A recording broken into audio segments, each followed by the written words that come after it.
Hello friends, आप सभी का स्वागत है हमारे यूट्यूब चैनल विजार्ड क्लासेस पर। दोस्तों, ये जो क्लास है एचटीईटी कंप्यूटर साइंस और बीपीएससी कंप्यूटर साइंस के लिए जो है ये क्लासेस है। इस क्लासेस में जो है हम लोग एमसीक्यू क्वेश्चन का प्रैक्टिस कराते हैं जो कि टॉप एमसीक्यूज होते हैं, और साथ ही साथ जो है उसके डिस्कशन करवाते हैं। क्योंकि एमसीक्यू आप कितना भी लगा लें, एक डिटेल डिस्कशन भी होना ज़रूरी है, इसलिए जो है क्वेश्चंस का डिस्कशन भी कराते हैं, जैसा कि आप देख सकते हैं आगे। ओके फ्रेंड्स, चलिए तो स्टार्ट करते हैं फिलहाल क्वेश्चंस प्रैक्टिस को। अब है which one of the following is the correct definition of is underscore array. ठीक है, function in C plus plus. तो ये जो is underscore array function है सी प्लस प्लस में, इसका जो है करेक्ट डिफिनेशन क्या है वो पूछा जा रहा है। ठीक है दोस्तों, तो पहला ऑप्शन है it checks that the specified variable is of the array और नोट। ठीक है, तो पहला ऑप्शन जो है ये कह रहा है क्या ये चेक करता है कि ये जो है स्पेसिफाइड वेरिएबल जो है वो एरे है कि नहीं है। ऑप्शन बी है it checks that the specified array is of single dimension और नोट। ऑप्शन बी कह रहा है कि ये चेक करता है कि स्पेसिफाइड एरे जो है वो सिंगल डायमेंशन का है या फिर नहीं है। ऑप्शन सी कर रहा है it checks that the specified array is of multi dimension और नोट। ऑप्शन सी कह रहा है कि ये चेक करता है कि स्पेसिफाइड एरे जो है वो मल्टी डायमेंशनल है कि नहीं है। ऑप्शन डी हो जाएगा मोर than one of the above. Option E हो जाएगा नन ऑफ द एबव। ठीक है दोस्तों, तो इसका करेक्ट आंसर जो है वो हो जाएगा ऑप्शन ए। ठीक है, तो is underscore array function जो है सी प्लस प्लस में ये चेक करता है कि कोई स्पेसिफाइड वेरिएबल जो है वो एरे है कि नहीं है। ठीक है, अब नेक्स्ट क्वेश्चन है which of the following features must be supported by any programming language to become a pure object oriented programming language.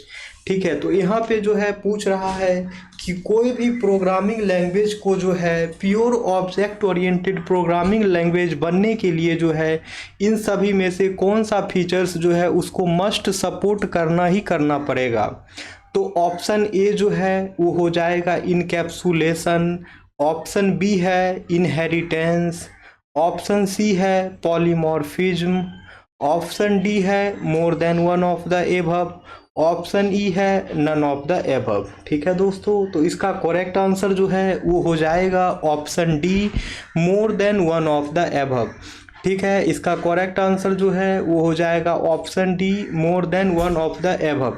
यानी कि कोई भी प्रोग्रामिंग लैंग्वेज को जो है pure object oriented programming language बनने के लिए जो है उप्स के सारे फीचर्स को जो है उसे सपोर्ट करना पड़ता है।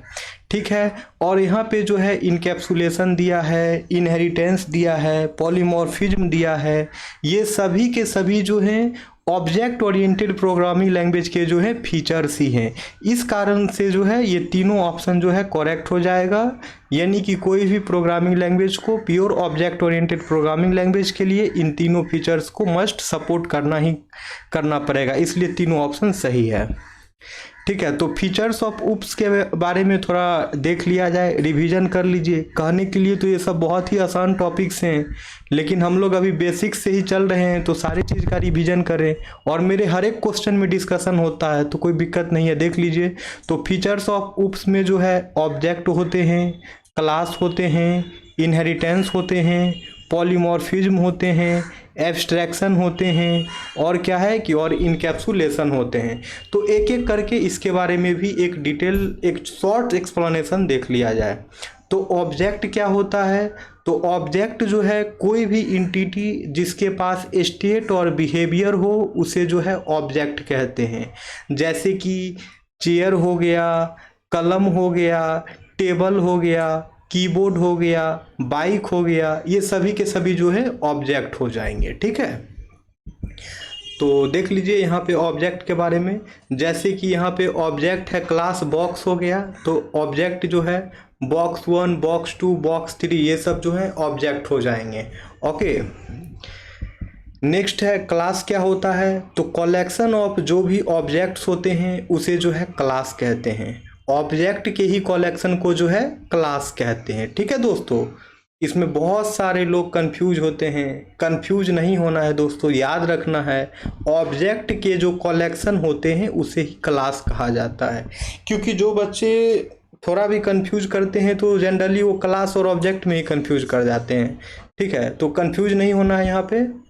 तो देख सकते हैं यहाँ पे एनिमल क्लास है, तो एनिमल क्लास के अंदर जो है डॉग हो गया, कैट हो गया, काऊ हो गया, ये सभी के सभी जो है एनिमल क्लास के अंदर आते हैं, यही एक क्लास हो गया। ओके, जैसे क्लास का कोई दूसरा एग्जांपल भी ले सकते हैं, एक कार का एग्जांपल करके। ठीक है, तो कार जो है वो क्लास नेम हो गया। इसमें जो है बहुत तरह के डिफरेंट कार्स आ सकते हैं। ठीक है, डिफरेंट ब्रांड्स के कार आ सकते हैं। ठीक है, लेकिन सबको जो है एक बेस क्लास मतलब एक क्लास के नाम से ही हम लोग डिनोट करते हैं, क्लास कार के ही नाम से। जैसे इसमें टाटा का भी गाड़ी आ जाएगा, महिंद्रा का स्कॉर्पियो भी आ जाएगा, टोयोटा का फॉर्च्यूनर भी आ जाएगा, ये सभी के सभी जो है क्लास कार के अंदर ही आएंगे। ठीक है, तो अब इनहेरिटेंस के बारे में देखिए। When one object acquires all the properties and behaviour of parent object is known as inheritance. यानी कि कोई भी ऑब्जेक्ट जो है वो अपने पेरेंट ऑब्जेक्ट के सारे बिहेवियर को, सारे प्रॉपर्टी को जो है वो एक्वायर कर लेता है, उसे ही जो है इनहेरिटेंस कहते हैं। ठीक है, और इनहेरिटेंस के बारे में एक बात याद रखिएगा कि इनहेरिटेंस जो है कोड रीयूजेबिलिटी का जो है फीचर्स प्रोवाइड करता है। यानी कि इनहेरिटेंस का यूज करके जो है हम लोग कोड को रीयूज कर सकते हैं। और इनहेरिटेंस जो है रन टाइम पॉलीमॉर्फिज्म को अचीव करने के लिए यूज किया जाता है। ठीक है, it is use to achieve run time polymorphism, यानी कि इनहेरिटेंस का यूज जो है रन टाइम पॉलीमॉर्फिज्म को अचीव करने के लिए यूज किया जाता है। ठीक है, तो इनहेरिटेंस का एग्जांपल देख लीजिए दोस्तों। जैसे ये बेस क्लास हो गया, मान लीजिए बेस क्लास ग्रैंडफादर है, रियल लाइफ एग्जांपल से कोरिलेट करके समझिए। तो उससे इनहेरिट होके फादर हुए, फिर उससे इनहेरिट होकर के चाइल्ड हुए। ठीक है, यही जो है इनहेरिटेंस होता है, मतलब एक क्लास से दूसरे क्लास में इनहेरिट होना, उसके प्रॉपर्टीज को एक्वायर करके, ठीक है, उसके बिहेवियर को एक्वायर करके, उसे ही जो है इनहेरिटेंस कहते हैं। ठीक है, तो सब क्लास और सुपर क्लास क्या होता है वो देख लीजिए। तो हाँ, फिगर में यहाँ देख लीजिए, तो ये ग्रैंडफादर जो हैं, यहाँ पे ग्रैंडफादर जो हैं वो बेस क्लास हो जाएंगे, और चाइल्ड हो गया, फादर हो गया, ये सब के सब जो है सब क्लास हो जाएंगे। ठीक है, तो इसका थ्योरी भी देख लीजिए। सब क्लास और derived class refer to a class that receives properties from another class. तो सब क्लास और डिराइव्ड क्लास जो है वो क्लास होता है जो कि अनदर क्लास से जो है प्रॉपर्टी को डिराइव करता है। यानी बेस क्लास से जो प्रॉपर्टी को डिराइव करता है उसे जो है हम लोग सब क्लास कहते हैं या फिर डिराइव्ड क्लास कहते हैं। अब है सुपर क्लास, तो सुपर क्लास जो है बेस क्लास को कहते हैं। ठीक है, और base class refers to the class from which a sub class inherit it properties. तो सुपर क्लास वो क्लास हो जाता है जिससे कि बेस क्लास जो मतलब जिससे कि सब क्लास जो है डिराइव्ड क्लास जो है उसके प्रॉपर्टी को इनहेरिट करते हैं। तो जैसे यहाँ पे ग्रैंडफादर हो गए, तो ग्रैंडफादर को बेस क्लास या फिर सुपर क्लास कह सकते हैं, और चाइल्ड हो गया तो उसे डिराइव्ड क्लास कह सकते हैं या फिर सब क्लास कह सकते हैं। अब आइए पॉलीमॉर्फिज्म के बारे में देखते हैं। When one task is performed by different ways is known as polymorphism। यानी कि एक ही टास्क को जो है डिफरेंट वेज में किया जाए उसे ही पॉलीमॉर्फिज्म कहते हैं। ठीक है, पॉली का मतलब होता है दोस्तों, पॉली का मतलब होता है मैनी। ठीक है, अमॉर्फिज्म का मतलब होता है फॉर्म। यानी कि पॉलीमॉर्फिज्म का मतलब जो है उसके प्रोनाउंसिएशन से ही, उसके स्पेलिंग से ही पता चल रहा है। यानी कि कोई भी टास्क जो है वो मोर देन डिफरेंट वेज में जो है परफॉर्म हो, मैनी फॉर्म्स में परफॉर्म हो, उसे ही जो है पॉलीमॉर्फिज्म कहते हैं। जैसे कि रियल लाइफ एग्जांपल है एक, to convince the customer differently to draw something, example shape और रेक्टेंगल ईटीसी। जैसे कि एक कोई कस्टमर को हम लोग कन्विंस कर रहे हैं कोई भी चीज़ ड्रॉ करने के लिए, डिफरेंट तरीके से उसे कन्विंस कर रहे हैं, उसे ही जो है पॉलीमॉर्फिज्म कहा जा सकता है। ठीक है। तो पॉलीमॉर्फिज्म जो है दोस्तों दो तरह का होता है, एक कंपाइल टाइम पॉलीमॉर्फिज्म होता है और दूसरा रन टाइम पॉलीमॉर्फिज्म होता है। ठीक है। पॉलीमॉर्फिज्म के बारे में ये दो बात याद रखना है। पॉलीमॉर्फिज्म जो है दो तरह के होता है, एक कंपाइल टाइम पॉलीमॉर्फिज्म होता है और दूसरा रन टाइम पॉलीमॉर्फिज्म होता है।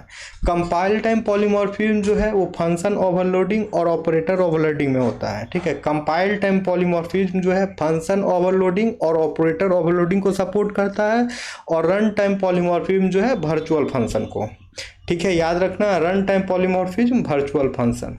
अब एब्स्ट्रैक्शन के बारे में देखिए, तो hiding internal details and showing functionality is known as abstraction, यानी कि इंटरनल डिटेल्स को हाइड करना और सिर्फ उसके फंक्शनैलिटी को ही दिखाना, इसे ही जो है एब्स्ट्रैक्शन कहते हैं। जैसे कि for example phone call, we don't know the internal processing, जैसे कि फोन कॉल ही हो गया। तो फोन कॉल पे हम लोग जनरली कॉल पे बात करते हैं, उसके बाहरी फंक्शनैलिटी का यूज करते हैं। इंटरनली जो है वो कैसे वर्क कर रहा है, कैसे प्रोसेस कर रहा है, ये बात तो हम लोग जानते नहीं हैं। तो यही हो गया एब्स्ट्रैक्शन, यानी कि इंटरनल डिटेल्स और इंटरनल प्रोसेसिंग को, इंटरनल फंक्शनैलिटी को जो है हाइड करना, यही जो है एब्स्ट्रैक्शन होता है। ठीक है। अब है इनकैप्सुलेशन। तो इनकैप्सुलेशन देखिए, बाइंडिंग और wrapping code and data together into a single unit is known as encapsulation.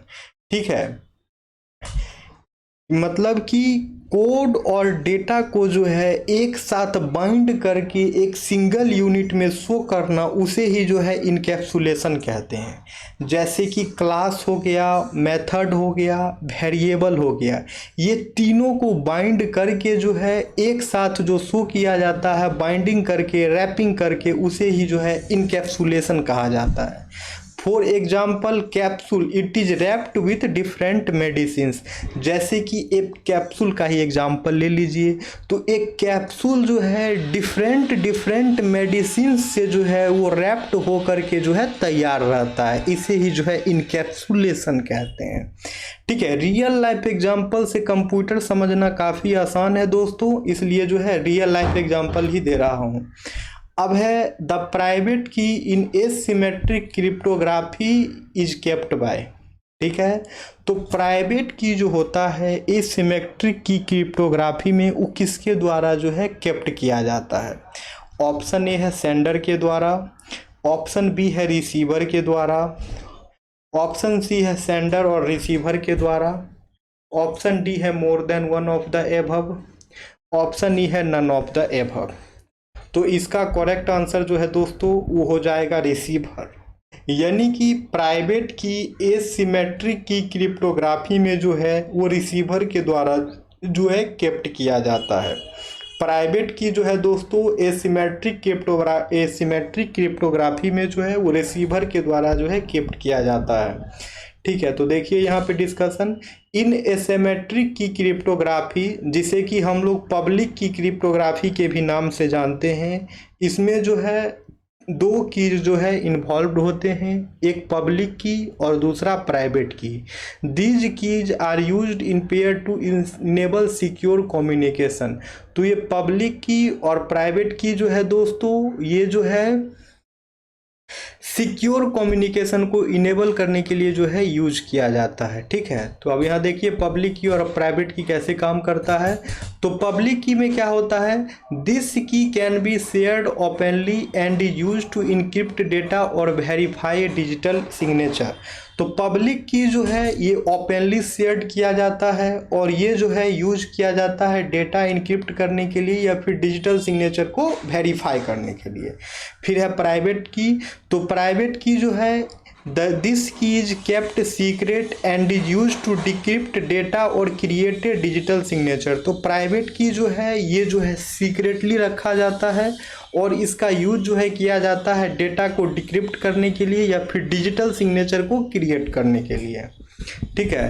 तो इसलिए जो है हम लोग याद रख सकते हैं, हम लोग समझ सकते हैं कि रिसीवर के पास जो है प्राइवेट की होता है, ठीक है। द रिसीवर, क्योंकि रिसीवर ही ना कोई भी कोड डाल के उसे एक्सेस करेगा। आप किसी को अगर कुछ भेजते हैं प्रोटेक्ट करके, जैसे कि पीडीएफ ही ले लीजिए एग्जांपल में, पीडीएफ भी तो आजकल प्रोटेक्टेड होता है, जिसमें पासवर्ड सेट करके भेजते हैं, तो वो पासवर्ड जो है रिसीवर के द्वारा ही डाला जाएगा ना। तो इसलिए जो है the receiver is the one who keeps the private key in asymmetric की क्रिप्टोग्राफी। तो रिसीवर ही है जो प्राइवेट की एसिमेट्रिक की क्रिप्टोग्राफी में जो है उस कोड को रखता है, ठीक है। अब है the correct statement for a function that takes pointer to a float, a pointer to a pointer to a char and returns a pointer to a pointer and integer, ठीक है। तो यहाँ पे देखना है, यहाँ पे पूछ रहा है उस करेक्ट स्टेटमेंट को बताइए जो कि डिनोट कर रहा है फंक्शन को, जो कि पॉइंटर टेक्स कर रहा है, ठीक है।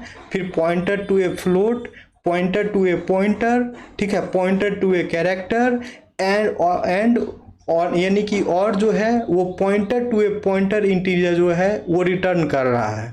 तो ठीक है, तो इनमें से कौन सा स्टेटमेंट हो जाएगा? तो देखिए इसका आंसर जो है ऑप्शन सी हो जाएगा। यानी कि ऑप्शन सी जो है दोस्तों एक फंक्शन स्टेटमेंट है जो कि टेक्स्ट करता है पॉइंटर टू ए फ्लोट, ठीक है, pointer to a pointer, pointer to a char और फिर जो है pointer to a pointer to an integer जो है वो रिटर्न कर रहा है। तो ऑप्शन सी करेक्ट आंसर हो जाएगा। अब है which of the following is true with regard to the ping command. तो इसमें पूछ रहा है बताइए कि पिंग कमांड के बारे में जो है कौन सा स्टेटमेंट जो है वो ट्रू है, ठीक है। ऑप्शन ए है ping stands for packet internet generator. Option B है the ping command checks the port level connectivity, ठीक है, यानी कि पिंग कमांड जो है पोर्ट लेवल कनेक्टिविटी को चेक करता है between source and destination end point. अब है ping summarizes the packet loss and round trip delay between two IP end point. तो पिंग जो है समराइज करता है पैकेट लॉस और round trip delay between two IP end points. फिर है D more than one of the above, E है none of the above. तो इसका करेक्ट आंसर हो जाएगा ping summarizes the packet loss and round trip delay, ठीक है। तो पिंग जो है वो समराइजेज करता है पैकेट लॉस को और राउंड ट्रिप डिले को, ठीक है। तो पिंग कमांड के बारे में जानिए जरा। तो पिंग कमांड जो है एक कमांड लाइन यूटिलिटी होता है जो कि टेस्ट करता है कि डिवाइस जो है नेटवर्क पर रीचेबल है कि नहीं है, ठीक है। The ping command is a command line utility that test if a device on a network is reachable और नॉट। तो पिंग कमांड जो है एक कमांड लाइन यूटिलिटी है जो कि टेस्ट करता है डिवाइस जो है नेटवर्क पर रीचेबल है कि नहीं है। ये जो है एक कॉमन मेथड होता है ट्रबल शूटिंग नेटवर्क कनेक्टिविटी के लिए, रीचेबिलिटी के लिए और नेम रिजोल्यूशन के लिए, ठीक है। It is a common method for trouble shooting network connectivity, reachability and name resolution. यानी कि नेटवर्क ट्रबल शूटिंग कनेक्टिविटी के लिए, रीचेबिलिटी के लिए और नेम रिजोल्यूशन के लिए जो है दोस्तों ये कॉमन मेथड होता है ट्रबल शूटिंग का, ठीक है दोस्तों। तो आज का क्लास यहीं पे एंड करते हैं। एक छोटी सी प्रयास थी कि एमसीक्यू क्वेश्चन और साथ में डिस्कशन करा सकूं, ठीक है फ्रेंड्स। तो जो भी लोग नए हैं चैनल पे, चैनल को सब्सक्राइब कर लें ताकि आने वाले वीडियो का नोटिफिकेशंस जो है आप सभी तक मिलता रहे, आप सभी तक पहुंचता रहे। Okay friends, thank you everyone. फिर जो है हम लोग मिलते हैं नेक्स्ट सेशन में।